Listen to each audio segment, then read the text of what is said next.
Bonjour à tous, alors nouvelle vidéo basée sur un article des éditions Jean de Portal dont je vous ai mis le lien dans la description. Votre liberté va-t-elle s'envoler avec la fin du cash? Qui a contribué à ce numéro? Donc Sylvie Sancy, journaliste de formation, Florentine Loiseau, journaliste économique, Nicolas Perrin, conseiller en gestion de patrimoine indépendant, Charles Legrand, expert juridique et fondateur de la revue Les Emmerdeurs, Dimitri Kaplan, journaliste d'investigation ayant étudié la finance comportementale et la psychologie sociale, Robert, professeur de mathématiques. Adieu l'argent liquide et bonjour les achats contrôlés. La fin du cash et de la carte bancaire, c'est dans les plans de Bruxelles, de l'État et des banquiers. Pourquoi?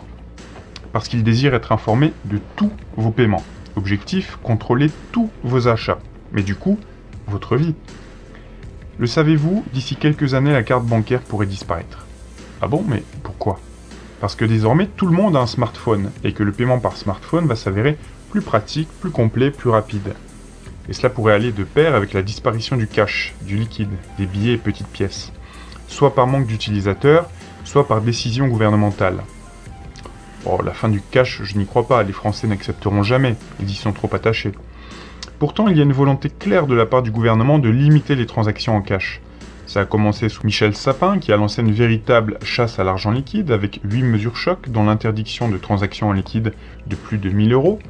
Petite parenthèse, alors que avant 2012, c'était 10 000 euros, puis c'est tombé à 8500. Enfin, vous voyez, on revient de loin. Hein. Oui, c'est vrai, j'ai voulu retirer 2200 euros à ma banque la semaine dernière. Eh bien, c'était compliqué. J'ai eu l'impression de quémander pour récupérer mon argent. Même les commerçants refusent certaines coupures, sous prétexte qu'ils n'ont pas de monnaie. Le problème majeur avec la disparition du cash, c'est que votre argent ne vous appartient plus, car de fait, votre argent, entre guillemets, n'est rien d'autre qu'une créance auprès de votre banque. Et puis, vous leur donnez les moyens de vous surveiller. C'est la porte ouverte au pire dérapage. Vous n'aurez plus aucun autre moyen pour votre argent que de faire aveuglément confiance aux banques. Avec le paiement en ligne, votre banquier peut retracer tous vos paiements de la baguette de pain au billet d'avion pour vos vacances.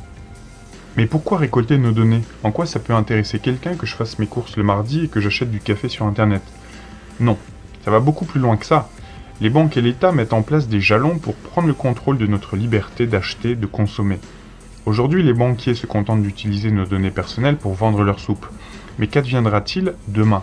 Avec l'avènement de l'ère numérique, ils ont les moyens de nuire à notre liberté d'acheter comme bon nous semble. Et d'ici 10 ans, ils pourraient attenter à notre liberté de circuler, de nous nourrir, etc. Selon les impératifs des grands groupes ou les besoins de l'État d'orienter l'économie dans un sens ou dans l'autre, c'est eux qui pourraient contrôler toute notre consommation, non seulement en quantité, mais aussi en qualité. Imaginez que le cours du café flambe, qu'il faille le rationner ou encore que vous achetiez un café qui n'est pas équitable, alors que de nouvelles normes environnementales limitent la consommation mondiale de café avec des quotas d'émissions de CO2. Vous qui êtes grand amateur de café, eh bien vous pourriez tout simplement être interdit d'achat, sous prétexte que votre quota est épuisé. Alors Bruxelles cherche-t-il à organiser la fin du cash? De 2015 à 2018, une feuille de route a été mise en place depuis Bruxelles avec de nombreuses directives européennes pour faire diminuer le nombre de billets en circulation en Europe. Raison officielle, la lutte contre le blanchiment, la corruption, les trafics.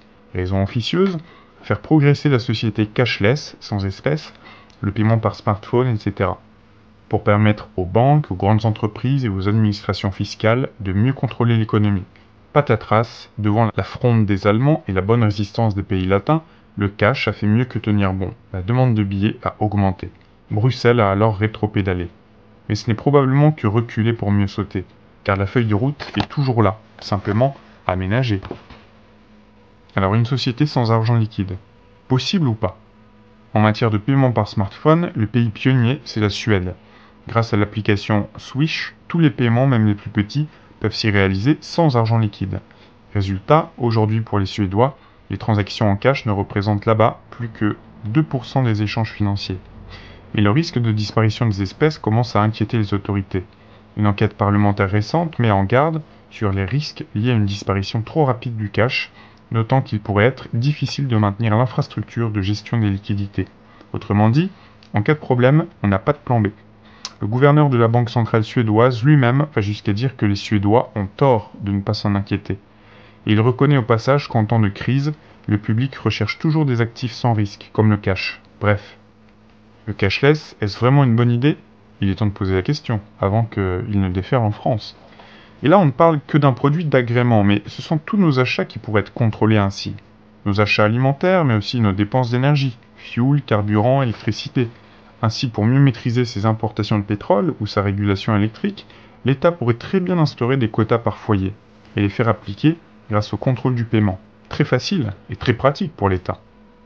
De même pour les dépenses de santé, qui donnent tant de surfroid à l'État, alors qu'avec des quotas d'accès aux médicaments, aux médecins, à l'hôpital, etc., ce contrôle des dépenses serait vite réglé. Tout ça fait froid dans le dos, on se croirait tout droit plongé dans la société du Big Brother décrite par George Orwell. Oui, il y a de ça. Le but du contrôle des paiements, c'est de contrôler l'économie, la société, et vous par la même occasion. La clé étant de vous amener à ne dépenser ou ne faire que ce qui est autorisé. Regardez ce qui se passe en Chine, où le gouvernement a mis en place une note sociale, et à partir de ça, a commencé à interdire à tous ceux qui ont une mauvaise note de prendre le train ou l'avion.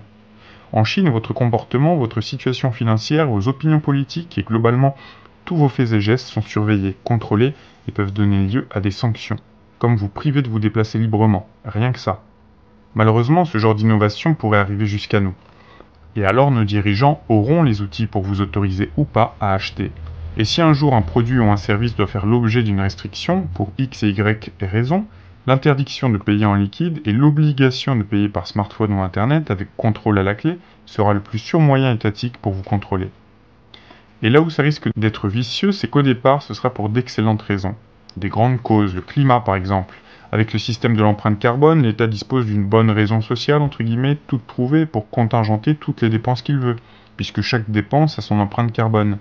Bientôt, si vous devez prendre l'avion mais que votre quota carbone de l'année est épuisé, vous pourriez être interdit d'acheter un billet, et même dans un système démocratique, vous ne trouveriez personne pour vous défendre. Oh non, vous êtes un pollueur, honte à vous.